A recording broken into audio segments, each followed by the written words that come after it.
یہ کہانی شروع ہوتی ہے ایک پوسٹ سے۔ 10 فروری کو میں اپنی ننھی سی بیٹی کو لے کر رحیم یار خان کے ایک ویکسینیشن سینٹر گیا، حفاظتی ٹیکے لگانے کے لیے۔ ایک باپ کی حیثیت سے بس یہی سوچ تھی کہ بچے کی صحت محفوظ ہو جائے، لیکن وہاں جا کر جو کچھ ہوا وہ انتہائی افسوسناک تھا۔ جہاں صرف ایک ڈوز لگنی تھی وہاں سٹاف کی غلطی سے ڈبل ڈوز لگا دی گئی۔ دل گھبرا گیا۔ اوپر سے جب ہم نے پوچھا تو بجائے تسلی دینے کے میری مسز کے ساتھ بدتمیزی کی گئی۔ نہ رہنمائی، نہ معذرت، نہ احساس ذمہ داری۔ ایسا لگا جیسے عوام انسان نہیں، بھیڑ بکریاں۔ میں دل برداشتہ ہو کر واپس گھر گیا، لیکن خاموش نہیں رہا۔ 12:42 پر میں نے سوشل میڈیا پر ایک پوسٹ کر دی۔ میں نے صرف سچ لکھا جو میرے ساتھ ہوا تھا، اور پھر وہ پوسٹ دھڑا دھڑ شیئر ہونا شروع ہو گئی۔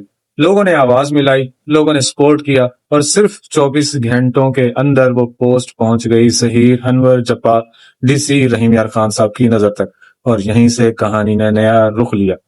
11 فروری کو ڈی سی صاحب نے فوراً ایکشن لیا اور انہوں نے شیخ زید ہسپتال کے DDHO ڈاکٹر اطہر زمان صاحب کو ہدایات دیں کہ معاملہ فوری حل کیا جائے۔ ڈاکٹر صاحب نے یہ ذمہ داری طاہر صاحب کو سونپی۔ انہوں نے میرا نمبر نکالا، مجھ سے رابطہ کیا، اور انتہائی مہذب انداز میں ساری تفصیل سنی۔ ہر بات پوری توجہ سے سنی گئی۔ پھر 12 فروری کو صبح 11 بجے مجھے آفس بلایا گیا۔ ویکسینیشن سٹاف کو بھی بلایا گیا۔ دونوں کا موقف سنا گیا، تحقیقات ہوئی، اور الحمدللہ غلطی ثابت ہوئی۔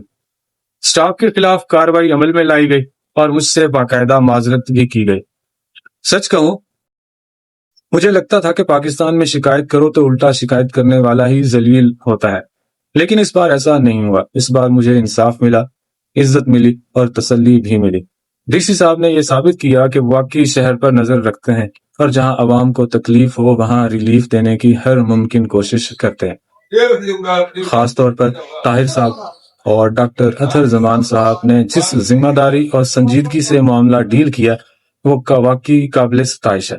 الحمدللہ آج مجھے انصاف بھی ملا اور دل کو سکون بھی۔